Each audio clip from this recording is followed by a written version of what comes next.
you wanted the best, you've got the best podcast. The hottest podcast in the world. The Chris Voss Show, the preeminent podcast with guests so smart you may experience serious brain bleed. The CEOs, authors, thought leaders, visionaries, and motivators. Get ready. Strap yourself in. Keep your hands, arms, and legs inside the vehicle at all times, because you're about to go on a monster education roller coaster with your brain. Now, here's your host, Chris Voss. I'm Chris Voss here from thechrisvossshow.com. Ladies and gentlemen, I'm just gonna have the opera singer just sing the whole show. Just sing all the questions and just do all the things. It'll be an operatic. Operatic? Is that the right word? Operatic. Operatic. Clearly I flunked second grade.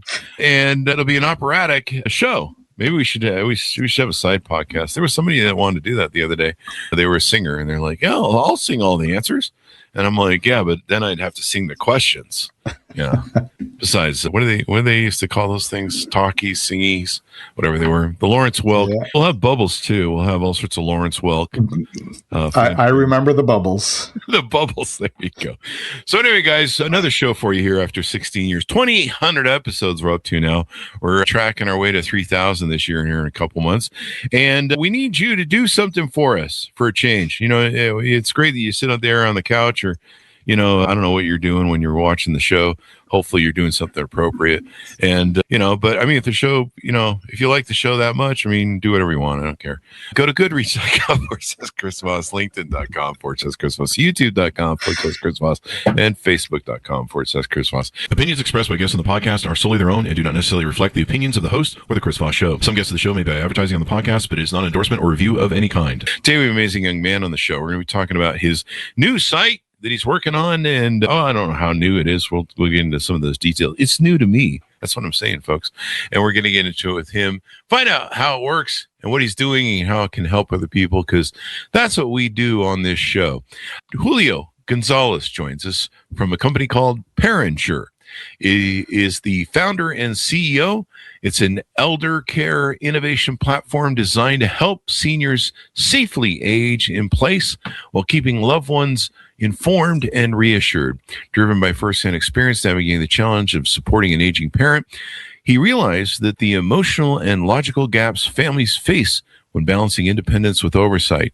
ParentSure combines simplicity, transparency, and thoughtful design to reduce caregiver anxiety without diminishing senior autonomy. Welcome to the show. How are you, Julio? I am awesome and so very excited to be on your show, Chris. And we're excited to have you as well. Julio, give us your .coms, website, social media, wherever you want people to find you on the interwebs.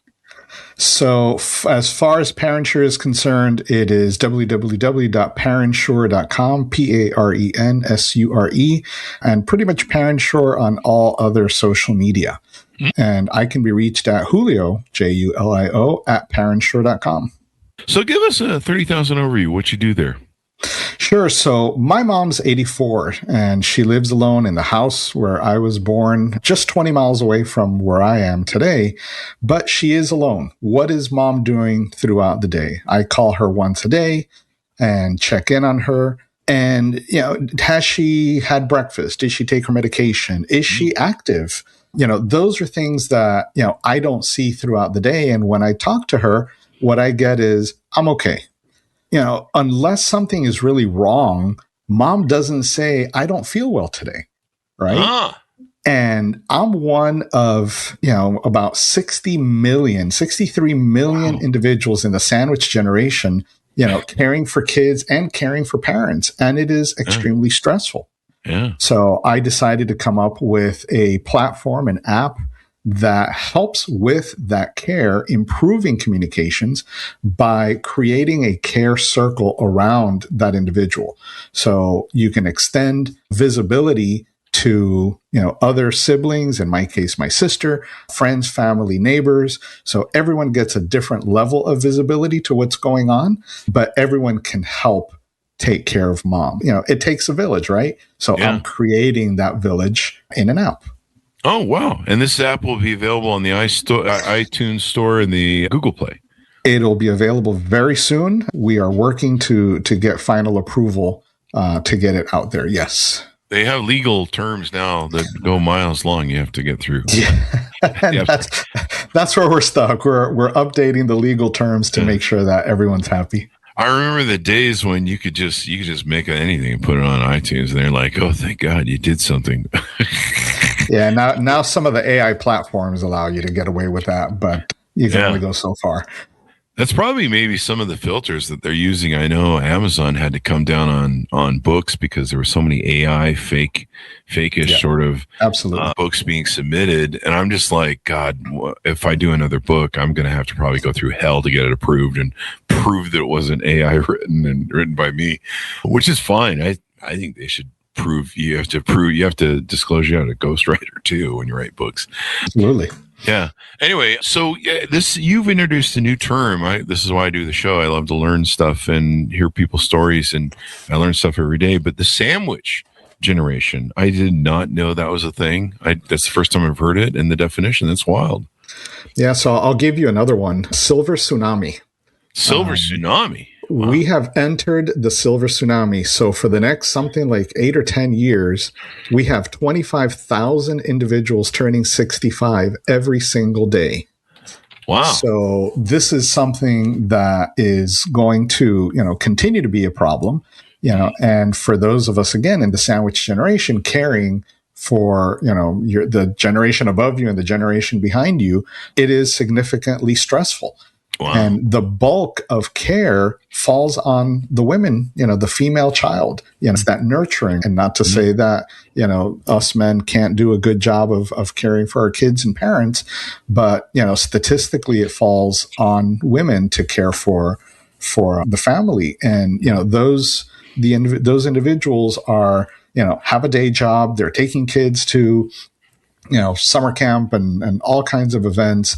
And in the meantime, it's Mom, how are you doing? Mom, how are you doing? Calling hourly to check in on the parents. And if I can streamline that, a bit for them, and improve that communication, that in and of itself is a huge success. My mom's she's 83 and she's doing really well with her age and taking care of herself. But she does scramble around a lot and take care of my sister in a care center who has MS and dementia, who's 7 years younger than me. We have that going on. So there's this kind of the sandwich, I don't know what you call that, your siblings you're taking care of for dementia.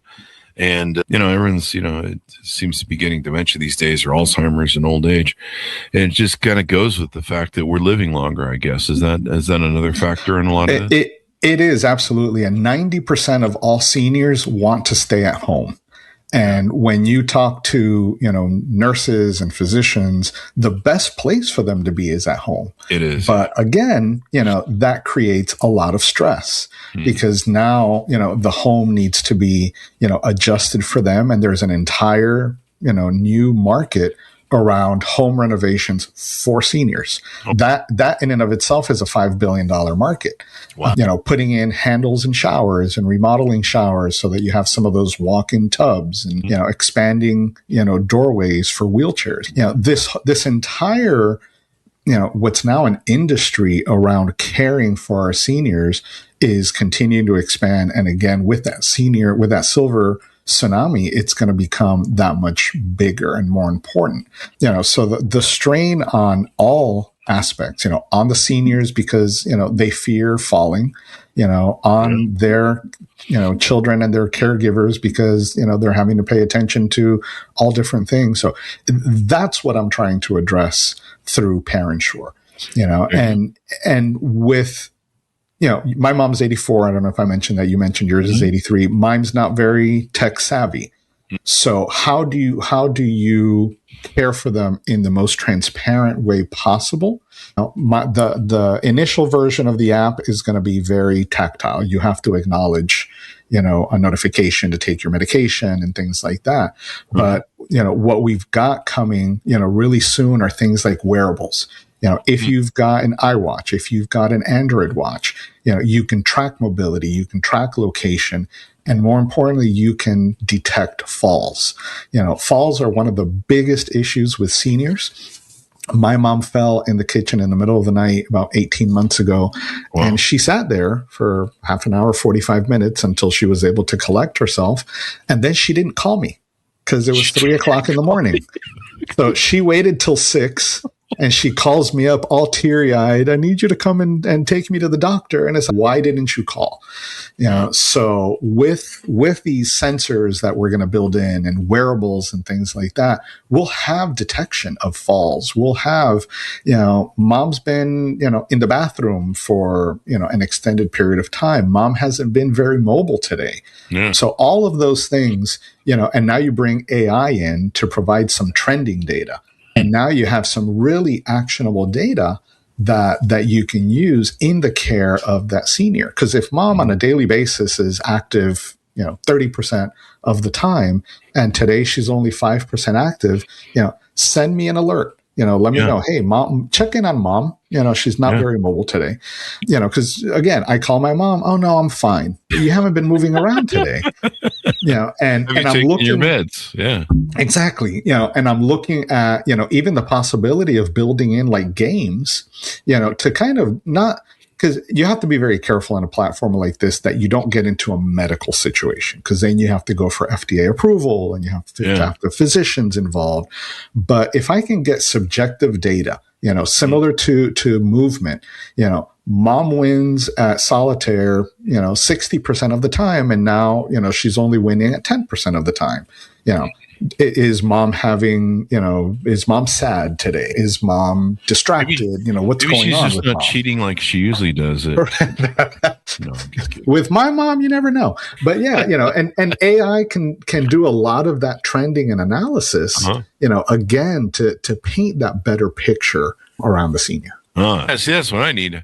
I need to find out if my mom's cheating at gin rummy or whatever it is. I don't know. She plays some card game with her friend when they come over. Don't get her rummy cube, because that gets rummy cube. That gets addictive. And a lot of aging parents feel isolated. They feel alone. They don't have, you lose a lot of your friends too at that age. Yes. I'm in my 50s and I'm losing my friends. Guys just die. We just start double digit dying in our 50s. And then it just kind of carries into our 60s and 70s. Yeah. I mean, it's kind of like a war zone for me, where just every day I go on, Facebook or something, and Bob's gone. Oh, shit. Fuck, Bob was kind of healthy. He's healthier than me. I just saw some help in the phone today, and, some movie star guy who's really good looking and should be healthy, considering he's got great insurance probably. And, hopefully he eats right. He looks like he eats right. He just doesn't look like what I ate for 20 years. And, he passed away at 48. And I'm like, God, that's 10 years younger than me, man. So it's kind of like it's kind of like being a soldier crossing the planes there, and your friends keep getting taken out, but you got to keep moving. And the loneliness epidemic is a thing, and especially with seniors. So one of the things that I'm doing is I'm building in reminders, and just check-ins. How are you feeling today? And that's another area where we're looking at AI. There's a couple of companies out there working on AI friends, let's put it that way, for seniors that are specifically trained, in dealing with seniors. So it's not just talking to your favorite, LLM, ChatGPT or Gemini or whatever it is. It is specific to seniors, and they're trained so that if the conversation goes to a dark place, something around depression, it's designed to really get them, out of that topic and encourage them to reach out to a family member or a friend. Yeah. So the ability to integrate with tools like that is something that is absolutely on the roadmap. But then the flip side of that is to the caregiver, right? Because again, the caregiver is caring for mom and dad and working and kids. So I'm building in prompts, have you taken, 15 minutes for yourself today? Have you had water today? A self-care reminder for the caregiver, because they need as much, in their direction as the senior does, for their care. Yeah. I mean, when people come older, you lose your friends, and that's what my mom is. She's either lost her friends or she's gotten sick of them. She's kind of reached that point where all women are not on my side, and she doesn't like the drama, I guess. But it's easy to isolate, especially get older, because you get in your own head. You have enough of your own stuff you're doing and focusing on. Yeah, someone needs to check on you. I mean, someone needs to check on me every now and then and be like, "Hey, are you okay, man? What's going on?" I mean, because I have really bad ADHD, so I'm like squirrel all the time, pretty much. One of those people that I think there was a show with the family show with that guy from Breaking Bad, I forget his name, and he did an ADHD thing where he went to he went looking for a tool to fix something in the house, and then 10 steps later, 10 activities later, he's fixing the car, and he's like, what started this whole road? That's me. But a lot of times too, families have parents moving in with them, and they're having to make room in the house for them. And then I'm sure when they're at work, they're having to check in and see how mom's doing. This dementia thing is really bad. The Alzheimer's, dementia, it almost seems it feels like it's inevitable. I don't know the data on it, but it just there's so many chemicals in the food and environmentally that it is affecting us. And there's a lot of early onset dementia that I've seen, just in the people around me, which is a challenge. Yeah, I've been on Twitter. That whole place is demented. Anyway, Twitter callback joke. You start losing an edge. I think I've lost an edge off of my brain a little bit. Yeah, I don't quite seem as sharp, or sometimes things don't come to me quite as quick anymore. And I'm always trying to focus that and do stuff. But we've never lived this long. 100 years ago, I think most people live past 50 or 40. Yeah. when they invented Social Security, like I think only 6% or 10% or something. You have to go look it up, folks. Don't quote me. But only, a small portion of the population lived to 65, let alone beyond. And so the government was like, this is a great deal for us. This is the greatest death tax ever. But now it's flipped. And so it'll kind of do some monitoring. You may have some, what are those things called? Wearables that you can use, like watches and stuff to check pulses and things. Yeah, so the current version's got reminders, medications, appointments, so you get notifications for all of those. The first one is rise and shine, right? So I want to know that mom got up and she's already mobile, so that's going to be the first notification. Then after that, it's your medications, exercise, lunch, all of those types of activities. But the wearables are really the big news in this, because the wearables can provide so much data. And there's a lot of technology out there, not just, things like the iWatch and the Android, but there are wearable rings. There's the Fitbit type of devices, and there's new ones coming out every day. So being able to get all of that environmental data in is absolutely critical. I'm working with a vendor that has sensors that you put around the house. So if mom's not going to use a wearable, doesn't have an iPhone, you can put wearables around the house and still get sensory information. Again, trying to make it as transparent as possible, because the seniors don't want to be watched and don't necessarily want to be clicking things, on a device. Yeah. So having those environmental things just, passively, watching what's going on is something that, a lot of seniors will agree to over having a camera on them. Yeah. Yeah. I mean, I tell my mom, keep your phone on you at all times in case you fall. I do. And I'm 58. In case I fall or get stuck somewhere, something happens. You never know. Break a leg, twist an ankle, have a heart attack. Like I said, I'm starting to see a lot of, Bob killed over from a heart attack. And you're just like, oh, wow. I'm at that age. Yeah. I get up in the middle of the night and I grab my phone because it has a flashlight. So if I need something, there I am. Even in the middle of the night, my phone is always with me. And that's something I think very generational, where, because I'm your same age, I'm 58. Our generation is much more, on a smartphone, smart device, and absolutely the younger kids. As we age, I think that as seniors, we'll be in a much better place than folks like our moms who don't want to carry something with them, don't want to have a pendant, don't want to have stuff around them. Yeah. Do people not like that? What was that thing they used to have back in the day? I don't know if it's so popular. The Life Alert. Can't get up. Yeah. Yeah. Life Alert still has a huge market, and they are developing a lot of new technologies to expand on just having the pendant on you. One of the things, I was at a conference recently, one of the things that they had was a cane, basically with a cell phone built in.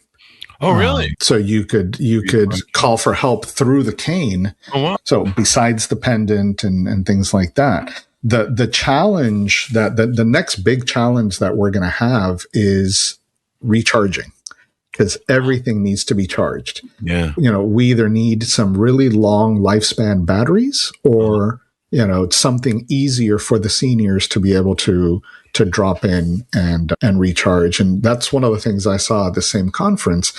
It was another ring, that gets all your health information with a mini built-in solar panel. So really? The charge lasts for a month. Oh, so wow. you only have to remember to recharge once a month. And, it's not a significant charge, but the little solar panel is sufficient to keep it going for the month. So we're going to start seeing a lot of, new technologies like that are going to make it that much easier for the senior to not have to remember to charge and pick up and things like that. Even with your app, I mean, my mom knows one thing that she does every day. She charges that phone at night. Yeah. And, everyone kind of learned that with these phones and stuff. But yeah, anything else, I don't think if I wanted to put cameras in my mom's home that she would be, They want their privacy. Yeah, no one wants to, hey, every now and then you got to walk around your house naked. I do. Or in your underwear. And, no one wants to see mom doing that. Your own mom. There's sites for the other stuff. And I think where a lot of, other, these types of platforms fail is in process, right? I'm an operations guy. My background's technology. My day job is helping, businesses address their operations. So why wouldn't you build in, if you take off your wearable, a reminder for 2 hours from now to put it back on? Yeah. So I'm building all of those workflows in to make it as easy as possible and as transparent as possible for that senior. And again, to keep their loved ones informed. And, I suppose if you see mom's steps, you can see her heartbeat or some of the data off of my watch, my wearable. You're like, okay, he's moving around the house. I can see steps and heartbeats. And so he didn't pass in his sleep tonight. And, that happened to my uncle. He passed in his sleep. He actually was feeling kind of, tired, and he went and laid down for a nap and never woke up. And, maybe that's the best way to go. I don't know. Some people, the jury's still out. Well, I don't know when we're going to find out. What was that painless as we think it is? I don't know. Maybe you have a whole dream that you're having a heart attack and it's just sheer terror. I don't know. Yeah. I've just given people a whole new horror thing to think about. Good job, Chris. Way to go. It's supposed to be a show that makes people's lives better. You're just giving them nightmares. So quick and painless. We'll stick to quick and painless. Quick and painless. How long have you been working on this project? Was your mom then the impetus for you going, hey, I need to do something about this? Yeah. I've been, pondering for quite some time, what to do about mom, because mom refuses to move in with anyone. She likes her independence. She wants to, she doesn't want to go to a nursing home. And mom's still good. She drives and she's very active and stuff. So she's not ready to go anywhere. But, sometimes, it'd be a lot easier to have her, in my home, for instance, and go back to that multi-generational home. So it's, what are we going to do about mom? How are we going to handle this? And, it's something that I have been, tossing around for quite a while. And I met some, creative individuals over the past 24 months, and it just woke up the creativity and say, this is something that could actually, be done, and started working on that. Development's going on for about 6 months now. I was able to turn it around pretty quickly. I got into an app accelerator program that helped me do all the ideation and, helped me go through all of the prototyping and testing to get this out as quickly as possible. And now with AI, that time frame has gotten, that much shorter. So I'm talking to friends who are now building their own platforms, and they're talking, 6 weeks to get from, initial development to a basic product. So yeah, mom was definitely the driver and helping, other individuals such as myself. And the more I talk to people, the more suggestions and recommendations I get. I had a dinner event several months ago with a number of home health care agencies, and a lady came in from a local neurodiversity chamber of commerce. Oh, really? And, now that it's opened up the possibility of expanding the use of the app to adult autistic children, or they're adults, but, children of the sandwich generation. So these are individuals that may need a little bit more, care and reminders and so forth. So it's opened up, potentially the entire adult neurodiverse community. Oh, wow. And that came from, an accidental, this lady stopping in at my dinner event. Oh, wow. Yeah. Neurodiverse people on the spectrum, autism, et cetera, they can also, be like me sometimes, where they're just caught up in their own stuff and they're just living in their own head. And you kind of start ignoring maybe your health or maybe yourself or the world around you.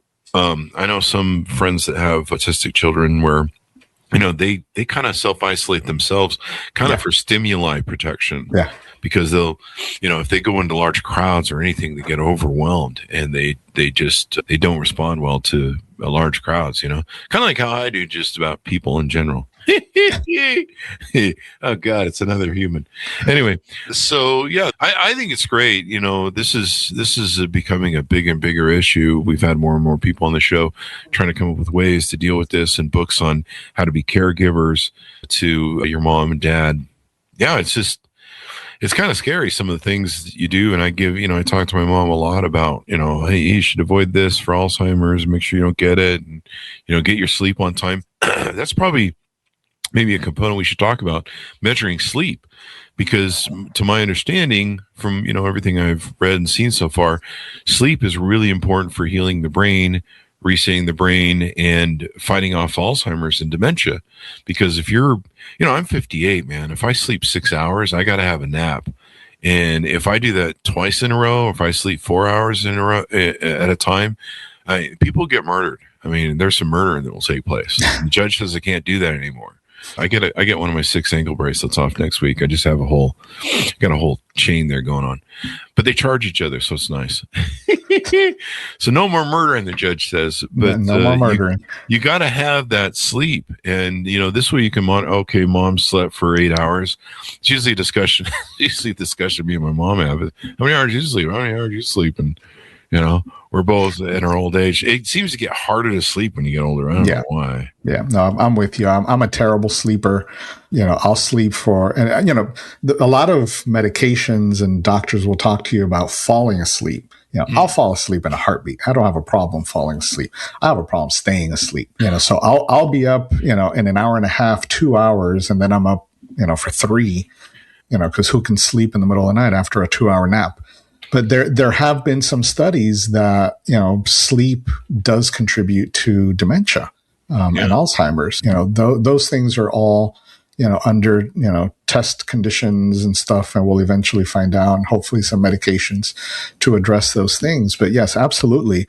It's important to have, again, that complete picture around the senior, because now you can start seeing trends and have a better conversation with a physician. And now that I'm bringing up the physician, one of the things that we're also looking at is a note taker of sorts, so that the senior can take that to their doctor's visits and not have it, listen in, but, transcribe and process some of that conversation.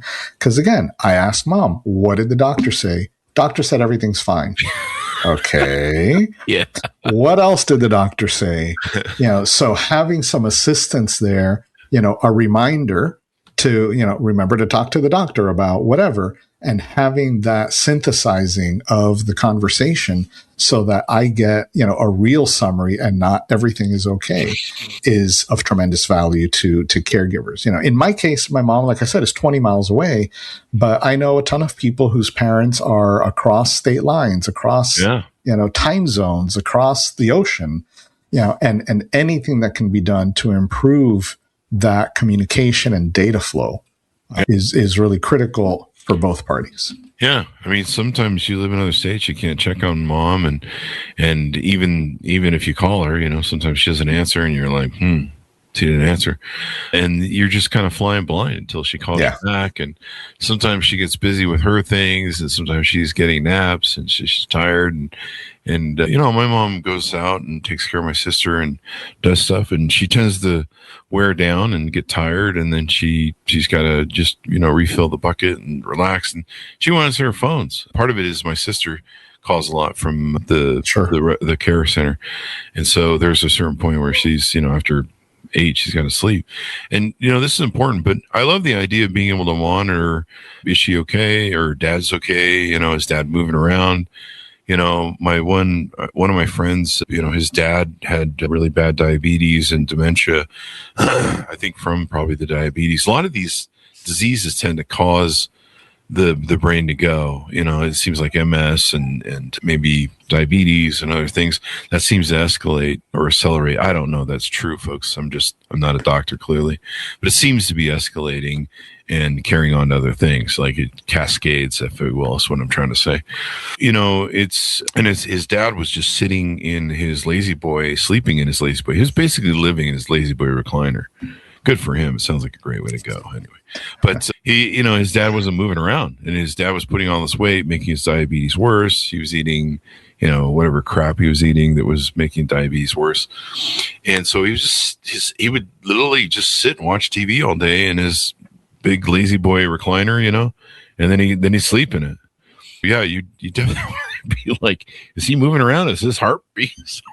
What's going on there? And it becomes almost a self-fulfilling prophecy, right? Because, especially with diabetes, and that's a whole other epidemic, lack of mobility creates, added weight. The added weight, is exacerbated by the diabetes, and it becomes this just, vicious cycle, and there's almost no getting out of it. Yeah. Yeah. So as we go out, give people a pitch out on how to get involved with what you're doing there, how to find out more. I don't know if you've got subscriptions at your website where you send out newsletters and things like that, et cetera, et cetera. Yep, that's exactly where I'm going to send them. If you go to www.ParentSure.com, I've got a form at the bottom of the website you can fill out, and you will get all the information on ParentSure as it becomes available. As I mentioned earlier, we are imminently going to be available on the App Store, both Apple and Android or Chrome. Right now, the app is going to be free. We need to get as many testers as possible. So anybody that gets in early will basically have lifetime free access. Oh, wow. And when we turn on the subscription, then, anybody new will have to subscribe, but all early subscribers will remain free, and that is for the assistance in testing. So there's going to be a lot of great capabilities coming out very quickly. So early subscribers, go ahead and sign up. We'll get you the information, and again, as soon as any new news is out, we'll send it out to everybody to do updates.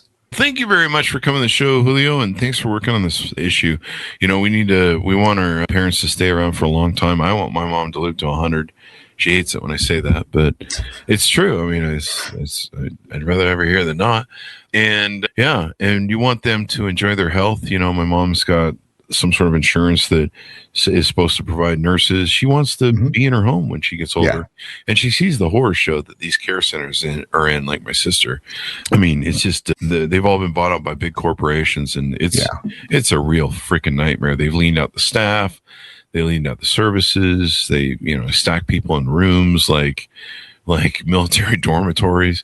It's just crazy. And, these people lived a great life. They did great things with their lives. And to kind of put them in this kind of throwaway bin situation. It's so hard. And the cost kills any legacy that they may want to leave to their family members. I mean, assisted living is expensive. Yeah. So whatever we can do to help keep our parents, healthy at home, it is in to everyone's benefit. I think that's why a lot of people have their parents move in with them so they can care for them, because I mean, the rooms are $5,000 to $6,000 a pop. And sometimes you're sharing that room. My sister's been in care centers for 10, 15 years, maybe longer. And a lot of times she shared a room with someone else. And I'm just like, we're paying $5,000 for a room that is being shared with someone else. I mean, this could buy a mansion in real life. My sister could be living in, I don't know, $1 million home for the 2 types of whatever here. I don't know.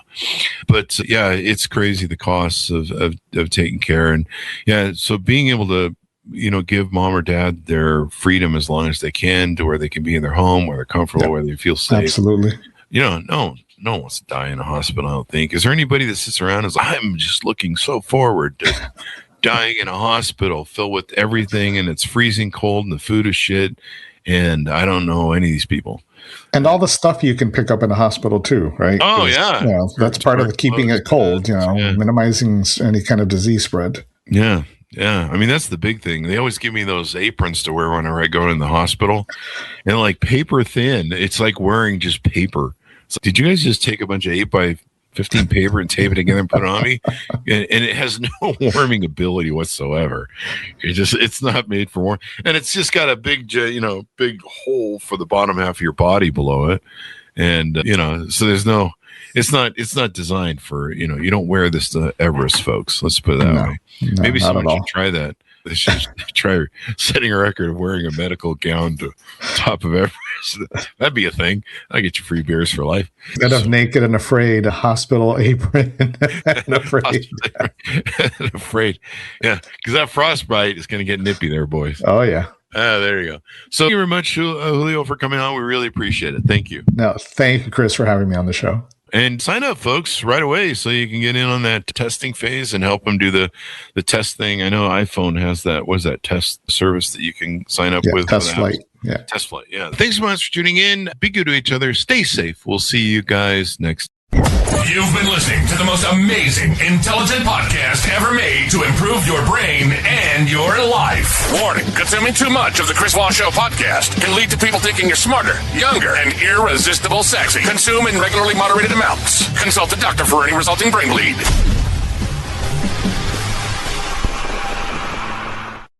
All right, man. A great show. This